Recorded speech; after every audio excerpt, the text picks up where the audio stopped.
بسم اللہ الرحمن الرحیم۔ ہم آج کے ویلاگ میں اس بات پر دیکھیں گے، اس بات پر غور کریں گے کہ کیا ایک غیر مقبول وزیر اعظم کوئی مقبول فیصلے بھی کر سکتا ہے، یا وہ غیر مقبول فیصلے ہی کیا کرتا ہے، بلکہ وہ نامعقول فیصلے بھی کر لیتا ہے، کیونکہ اسے اپنی مقبولیت کا تو کوئی فکر ہے نہیں، نہ ہی عوام میں اسے اپنی مقبولیت کی فکر ہے، نہ ہی اسے اس چیز کی فکر ہے کہ کل اگر میں اقتدار سے باہر چلا گیا تو عوام میرے بارے میں کیا سوچے گی، عوام کے کومنٹس کیا ہوں گے، یا تاریخ مجھے کن الفاظ میں یاد رکھے گی۔ ایک غیر مقبول وزیر اعظم صرف اور صرف جو ہائبرڈ رجیم ہے، ہم اس کی بات کر رہے ہیں۔ ایک غیر مقبول وزیر اعظم ایک مقبول آرمی چیف کے لیے کام کر رہا ہے، یعنی جمہوریت ہوتی یہ ہے کہ عوام کے فائدے کی آپ نے بات کرنی ہے، لیکن ہمارا وزیر اعظم جو ہے، ہمارے وزیر اعظم جو ہیں میاں شہباز شریف صاحب، وہ ایک غیر مقبول شخصیت ہیں۔ وہ پاکستان مسلم لیگ نون کے صدر بھی ہیں، لیکن بہرحال وہ ایک غیر مقبول شخصیت ہیں۔ ان کو اس چیز سے کوئی غرض نہیں ہے کہ ان کے بارے میں تاریخ کیا لکھے گی، عوام کیا سوچیں گے، یا ان کی پارٹی کی ان کے بارے میں کیا اوپینین ہے۔ ان کا کام صرف اور صرف اپنی ذمہ داری پوری کرنا ہے جو ان کو دی گئی ہے، جو ان کو ڈپیوٹ کی گئی ہے کہ آپ نے فلاں کام اس طریقے سے کرنا ہے، بس اس کے علاوہ آپ نے کوئی بات نہیں سوچنی، کوئی سمجھنی نہیں ہے۔ یعنی کہ سوچنے سمجھنے والی ساری باتیں انہوں نے آرمی چیف پر، فیلڈ مارشل پر چھوڑی ہوئی ہیں، اور وہ مسلسل ایسے غیر مقبول فیصلے کر رہے ہیں جن کی وجہ سے عوام، جمہوریت ہونے کے باوجود عوام شدید مشکلات کا شکار ہیں۔ مثلاً جب بھی آپ ان کی بات سنیں گے، پہلے تو یہ سمجھ نہیں لگتی وہ کہنا کیا چاہتے ہیں۔ جب ان کی تقریر کی آخر میں پتہ چلتا ہے کہ انہوں نے دل پر پتھر رکھا تھا، پیٹرول کے ریٹ بڑھ گئے ہیں، بجلی کے ریٹ بڑھ گئے ہیں، مہنگائی ہو گئی ہے، پاکستان کے حالات برے ہیں، یہ 2 4 5 6 چیزیں ایسی ہیں جو ان کے زبان سے ہر وقت یہی استعمال ہوتی ہیں، نکلتی ہیں کہ جناب پاکستان کے حالات ٹھیک نہیں ہیں، نازک موڑ سے گزر رہے ہیں، میں اپنے دل پر پتھر رکھ کر یہ کام کر رہا ہوں۔ بھئی آپ پچھلے 4 سال سے حکومت میں ہیں، آپ نے کون سے ایسے کام کیے ہیں جن کی وجہ سے عوام کو ریلیف مل سکا ہے؟ کہنے کو تو یہ جمہوریت ہے۔ میاں شہباز شریف صاحب بھی ہر جگہ یہ کہتے ہوں گے کہ وہ الیکٹڈ پرائم منسٹر ہیں، لیکن الیکٹڈ پرائم منسٹر والی کوئی بات ان میں سرے سے نہیں ہے۔ نہ تو وہ مقبول شخصیت ہے، نہ وہ عوام میں مقبول شخصیت ہے، نہ ہی سیاستدانوں میں مقبول شخصیت ہے۔ وہ تو ایک مہرہ ہیں، چاہے آپ اس کو PMLN کا مہرہ کہہ لیں، چاہے آپ اس کو آرمی چیف کا مہرہ کہہ لیں، چاہے آپ اس کو جو اسٹیبلشمنٹ ہے اس کا مہرہ کہہ لیں۔ جی حضوری ان کا کام ہے، اس کے علاوہ ان کو اور کوئی کام نہیں آتا۔ ہر چیز میں سے جواز ڈھونڈنا، عوام کو تکلیف پہنچانے کی تمام جو صلاحیتیں ہیں وہ ہمارے پرائم منسٹر کے پاس اس وقت مقبول ہیں۔ دیکھیں جمہوریت میں ہوتا یہی ہے نا کہ اگر کوئی مقبول شخص ہوگا تو وہ پرائم منسٹر بنے گا یا پریزیڈنٹ بنے گا، لیکن موجودہ حکومت میں جو ہمارے پرائم منسٹر ہیں وہ کوئی مقبول شخصیت نہیں ہے۔ اگر PMLN کی ہم بات کریں تو وہاں پر مقبول شخصیت یا تو مریم نواز صاحبہ ہیں یا میاں نواز شریف صاحب ہیں۔ پرائم منسٹر شہباز شریف صاحب کا اس میں صرف اور صرف اتنا ہی رول ہے کہ وہ میاں نواز شریف صاحب کے بھائی ہیں، اس کے علاوہ ان کا اور کوئی کردار موجودہ جمہوریت میں نہیں ہے، اور وہ اسی حیثیت میں کام کر رہے ہیں۔ ان کو غرض ہی نہیں ہے کہ ان کا مستقبل کیا ہے، بلکہ شاید ان کو یقین ہو کہ اگر اسی طریقے سے وہ کام کرتے رہیں تو ان کا مستقبل محفوظ ہے۔ جن لوگوں کے لیے وہ کام کر رہے ہیں، اگر ہم اس حساب سے دیکھیں تو پھر تو ہمیں بھی ان کا مستقبل محفوظ نظر آتا ہے۔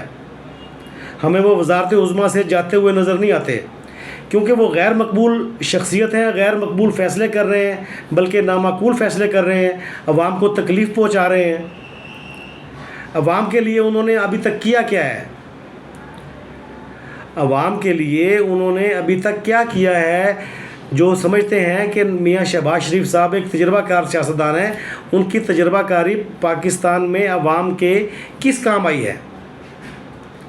کیا پاکستان میں روزگار عام ہو گیا ہے، یا پاکستان میں بجلی سستی ہو گئی ہے، پیٹرول سستا ہو گیا ہے، اور انڈسٹری کو سستی توانائی بجلی وغیرہ ملنے لگ گئی ہے، اور اس کی وجہ سے روزگار بڑھ گیا ہے؟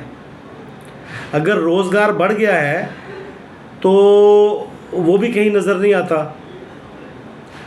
ان کا ایک ہی کام ہے کہ باہر کے ممالک کے ساتھ ایگریمنٹس کر کے ان سے پیسے منگوا کر اپنا جو فورن ایکسچینج ہے، فورن ایکسچینج جو ریزروز ہیں ان کو بڑھاتے ہیں۔ اگر آپ کی معیشت اتنی ہی بہتر ہو گئی ہے تو پھر آپ کو فورن ریزرو بڑھانے کے لیے دوسرے ملکوں سے ڈالرز کیوں منگوانے پڑتے ہیں، چاہے وہ چائنا سے ہوں، چاہے سعودی عرب سے ہوں، چاہے یو اے ای سے ہوں۔ یو اے ای تو اب ظاہر سی بات ہے ہمیں چھوڑ گیا ہے، پاکستان کو چھوڑ گیا ہے، اور پرائم منسٹر کو کوئی فرق نہیں پڑتا۔ ہمارے غیر مقبول وزیر اعظم کو اس بات سے کوئی غرض نہیں ہے کہ کون ان کو چھوڑ گیا ہے، کون ان کے ساتھ ہے، اگر وہ ساتھ ہے تو وہ کس لیے ساتھ ہے۔ یہ پرائم منسٹر اس سوچ سے بالا تر شخصیت ہے، ان کو پتہ ہے کہ سارا کام اسٹیبلشمنٹ نے کرنا ہے، میں نے تو صرف سائن کرنے ہیں، میں نے صرف موقع پر جانا ہے، میں نے یا پیسے واپس کرنے ہیں یا لینے ہیں بس، یا میں نے ریٹس بڑھانے ہیں۔ دیکھیں بہرحال جو بھی صورتحال ہے، چاہے ہائبرڈ رجیم ہے، لیکن ملک میں کہنے کو اس وقت جمہوریت ہے۔ جمہوریت میں جو پرائم منسٹر ہے وہ پارلیمنٹ کو بھی جواب دہ ہے، عوام کو بھی جواب دہ ہے۔ ہمارے پرائم منسٹر نہ تو پارلیمنٹ کو جواب دہ ہیں، نہ ہی عوام کو جواب دہ ہیں، اور رہی صحیح کسر ہماری آج کی اپوزیشن نے پوری کر دی ہے، جن کے پاس ایجنڈا ہی کوئی نہیں ہے۔ ان کے پاس صرف ایک ہی ایجنڈا ہے، عمران خان کی رہائی۔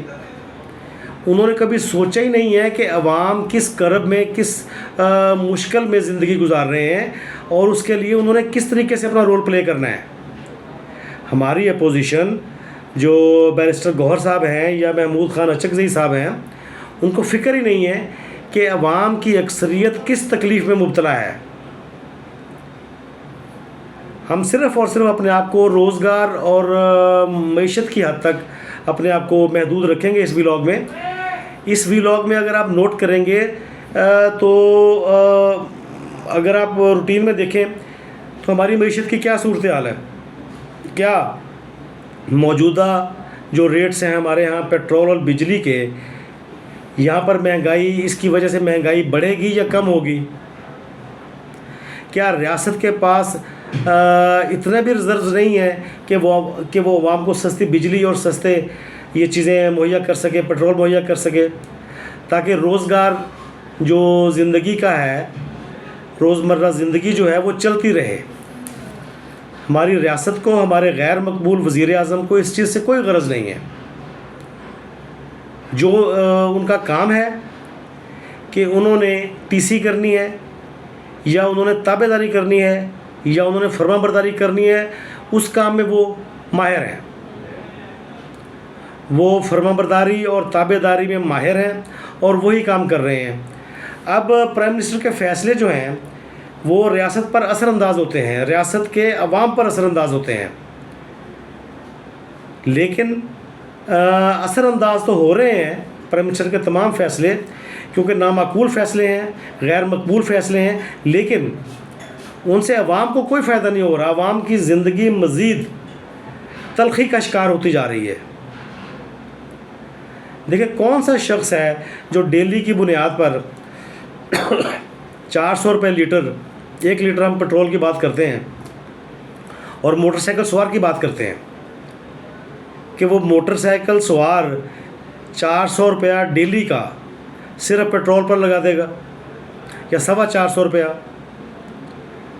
ظاہر سی بات ہے اس نے اگلے دن اس دن کمانا بھی ہے، اس نے پھر اگلے دن اس نے پھر دوبارہ مزدوری کے لیے باہر نکلنا ہے۔ کیا اسے اگلے دن مزدوری کا یقین ہوتا ہے؟ اسے مزدوری کا یقین نہیں ہوتا. لیکن ہماری ریاست کو، ہمارے پرائم منسٹر کو اس سے کوئی غرض نہیں ہے، کوئی فکر نہیں ہے انہیں. ان کو اگر فکر ہے تو صرف اور صرف فیلڈ مارشل صاحب کی فکر ہے. ان کو عوام سے کوئی غرض نہیں ہے، ان کو دیگر پولیٹیکل پارٹی سے کوئی غرض نہیں ہے. یہ صرف اور صرف ڈنگ ٹپاؤ پالیسی کے تحت اپنا تمام جو ورکنگ ہے وہ لوگ کر رہے ہیں. جیسے ہم نے پہلے عرض کی کہ جو غیر مقبول فیصلے ہوتے ہیں، غیر مقبول فیصلے کا مطلب کیا ہے؟ اس کا مطلب یہ ہے کہ ریاست سخت فیصلے کر رہی ہے. اگر ریاست نے کوئی سخت فیصلے کیے ہیں، جس طریقے سے ہمارے پرائم منسٹر نے سخت فیصلے کیے ہیں یا غیر مقبول فیصلے کیے ہیں، اس کا فائدہ ریاست کو تو کم از کم ہونا چاہیے تھا. چلے عوام پر اگر آپ کے غیر مقبول فیصلے تھے تو آپ نے 1 سال یا 1.5-2 سال کے لیے اس کو کرنا تھا. اب 4 سال مسلسل ہو گئے ہیں، آپ کے غیر مقبول فیصلے عوام کے لیے عذاب بن چکے ہیں اور اس کا ریاست کو بھی کوئی فائدہ نہیں ہے. نہ تو ریاست کے قرضے اتر رہے ہیں، نہ ریاست میں روزگار کے مواقع بڑھ رہے ہیں. بھئی آپ کے غیر مقبول فیصلے، جسے ہم کہتے ہیں ان پاپولر جو ڈیسیجن میکنگ ہے، وہ اس لیے کی جاتی ہے کہ عوام کو بتایا جائے کہ ہمارے حالات ٹھیک نہیں ہیں. جب تک ہم فلاں چیز مہنگی نہیں کریں گے اس وقت تک ہمارے حالات ٹھیک نہیں ہونے. آپ 4 سال سے مسلسل چیزیں مہنگی کر رہے ہیں، غیر مقبول فیصلے کر رہے ہیں، لیکن اس کا فائدہ کہاں پر نظر آ رہا ہے؟ کیا ریاست میں روزگار عام ہو گیا ہے؟ کیا ریاست میں مہنگائی کم ہو گئی ہے؟ یا کتنے ٹائم کے لیے آپ نے یہ غیر مقبول فیصلے کرنے ہیں؟ آدھا ٹائم آپ گزار چکے ہیں اس موجودہ اسمبلی کا، آپ آدھا ٹائم گزار چکے ہیں. آدھے ٹائم کے بعد تو جو سیاسی حکومتیں ہوتی ہیں وہ ان فیصلوں کی طرف جاتی ہیں جس سے ان کی پاپولیرٹی میں اضافہ ہو. لیکن آپ آج بھی غیر مقبول فیصلے دل پر پتھر رکھ کر رہے ہیں.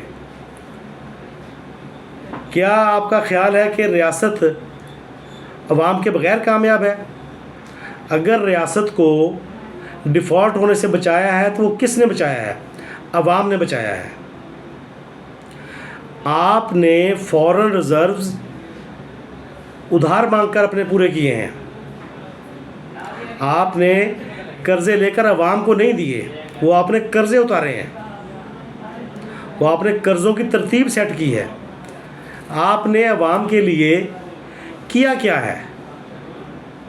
یہ ہمارا آج کا سوال ہے. یہاں پر آج ہم اپنا ویلاگ ختم کرتے ہیں. ہمارے ویلاگ کا ٹاپک صرف اتنا ہی ہے کہ غیر مقبول وزیر اعظم غیر مقبول فیصلے کرتا ہے، بلکہ نامعقول فیصلے کرتا ہے. لیکن اگر اس کے غیر مقبول فیصلے ریاست کے فائدے میں ہوں پھر تو عوام اس کو برداشت کر سکتے ہیں. اگر اس کے غیر مقبول فیصلے بھی ریاست کی بہتری نہ کر سکیں تو پھر ایسے غیر مقبول فیصلوں کا فائدہ کیا ہے؟ آپ نے عوام کو بھی عذاب میں دیا ہوا ہے، ریاست کو بھی عذاب میں دیا ہوا ہے. Thank you very much.